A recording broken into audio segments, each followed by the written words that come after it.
Eu agora vou falar em português. Eu sou imigrante aqui na Austrália. Eu cheguei aqui em 1986. Quando eu cheguei aqui, comecei a trabalhar como carpinteiro, será de confrage, ou na Austrália se diz informwork. Aí comecei a saber das leis deste país. Foi um país que me acolheu com muito carinho e sem dúvida com muito amor, que eu senti isso. E isso devo de respeitar.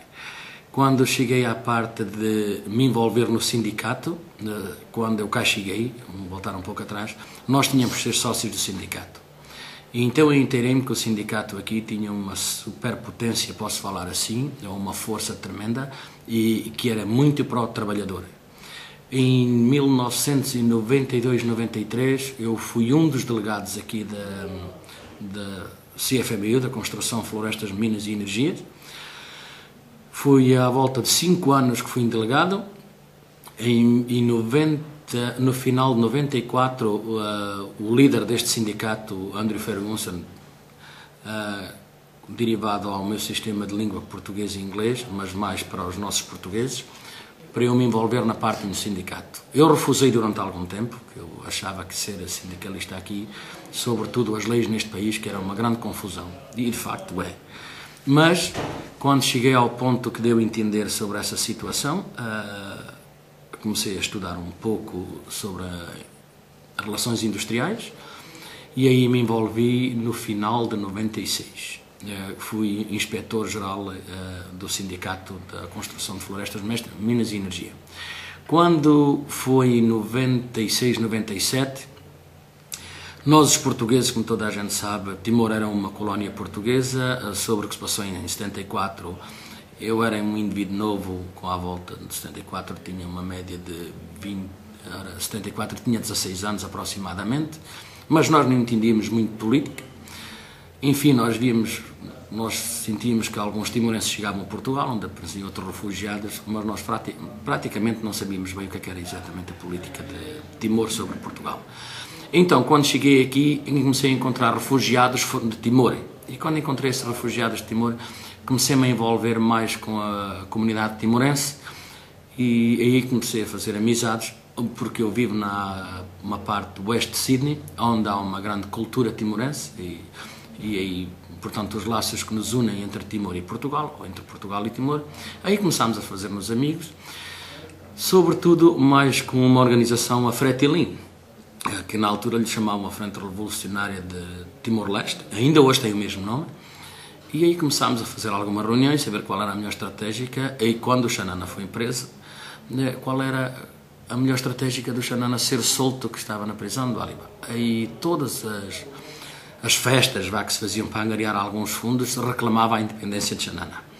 E aí começámos a ficar mais unidos.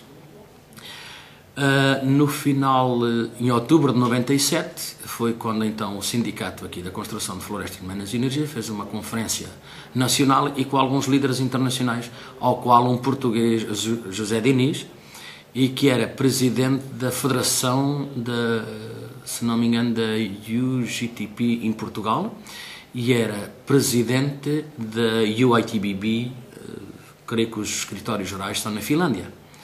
Aí mantei esses contactos e começámos a ficar mais laços, mais unidos, e quando ficámos esses laços mais unidos, aí começámos a ter uma grande atribuição por Timor. Quando chegámos nessa altura de 97, começou a ficar, sem dúvida nenhuma, começámos a fazer rallies. Eu recordo-me que encontrei aqui uns jornalistas, um dia que nós fizemos um rally na cidade, em que eles mandaram uma informação para Portugal sobre os rallies e o programa que nós tínhamos para a volta de 6 meses à frente, onde a pergunta me foi feita na altura, porque é que nós programávamos? A minha resposta foi: programar leva tempo, cancelar é um telefonema, e ao fazer esse telefonema, pois cancela-se, mas programar levou tempo. Bom, e essa programação me levou praticamente 1 ano e meio. E assim que chegamos à independência de Timor, com 87% da população, do suporte da população da Austrália. E aqui estou há 15 anos que trabalho para o sindicato, praticamente falo em português, falo em inglês, e também há alguns sócios espanhóis que eu também falo espanhol. Essa é a minha vida aqui no sindicato. E a vida sindical, em que nós podemos ver os movimentos que há à volta do mundo, na minha maneira de entender, que nestes 15 anos que estou envolvido no sindicato, é bom porque a volta mundial do sindicato organiza-se e vê qual é os direitos dos trabalhadores, porque que nós, por exemplo, se formos para outros países aqui, como na Ásia, e não muito longe aqui na Austrália. A Austrália sim tem um país com grandes condições, por enquanto, mas países aqui na Ásia, não vou nomear nomes, mas países talvez no Mediterrâneo, não no Mediterrâneo que é parte da Europa, mas talvez nos países árabes, em que há guerras todos os dias, há luta todos os dias. E, por exemplo, nós vamos ver um país que teve aqui um líder da Índia, onde a comunidade indiana trabalha talvez de noite e de dia e condições são muito, muito precárias. E, pois claro, nós como trabalhadores não é o sistema de ser liberalismo ou de sermos ricos, mas ter uma vida confortável e para dar à família que vai vir a seguir. Esse é um dos problemas que nós temos no sindicato e eu creio que o sindicato é uma boa organização para seguir isso em frente. Por vezes, quando se vê uma greve, vê-se uma greve que é ilegal, mas como se está a ver hoje na Europa, praticamente se não fossem os sindicatos, gente que tinham casas, têm famílias, estão a viver debaixo da ponte, não têm para comer. Isso é o que acontece. Nós, voltando aqui à Austrália, a Austrália é um país talvez que ainda esteja num canto do mundo que produz, no meu conhecimento, para 400 milhões de habitantes, onde nós só gastamos o 0,05%. Portanto, nós podemos dizer que ainda estamos aqui num canto do mundo e que há umas grandes condições. Trabalha-se, eu, por exemplo, posso dizer que me levanto como sindicalista, levanto-me todos os dias às 4h30 da manhã e quando chego a casa são 9h30, 10 da noite. Esta é uma mensagem que eu gostaria de deixar para os estudantes de Portugal, em português. Talvez o meu português não seja tão claro e tão nítido como era há 25, 30 anos atrás, mas eu tento manter os laços da minha língua portuguesa e, inclusive, da minha família, apesar de estar num país do outro lado do mundo, mas os laços que unem a nossa bandeira, nunca nos esquecemos. E essa é a mensagem que eu gostava de deixar aos estudantes portugueses que me escutam ou que me veem neste vídeo, para que sigam, mas com respeito. Quando houver uma greve ou quando houver um protesto, que respeitem e que façam a greve em tudo o que pertence aos outros, porque alguém trabalhou e alguém lutou para ter o que é que tem, e alguns têm até dívidas com o banco. Quando há um rally, se houver danos materiais, talvez essa pessoa que tenha um café ou tenha um restaurante ou tenha talvez um shopping não se consiga levantar mais e seja a ruína para o resto da vida. Muito obrigado. Okay.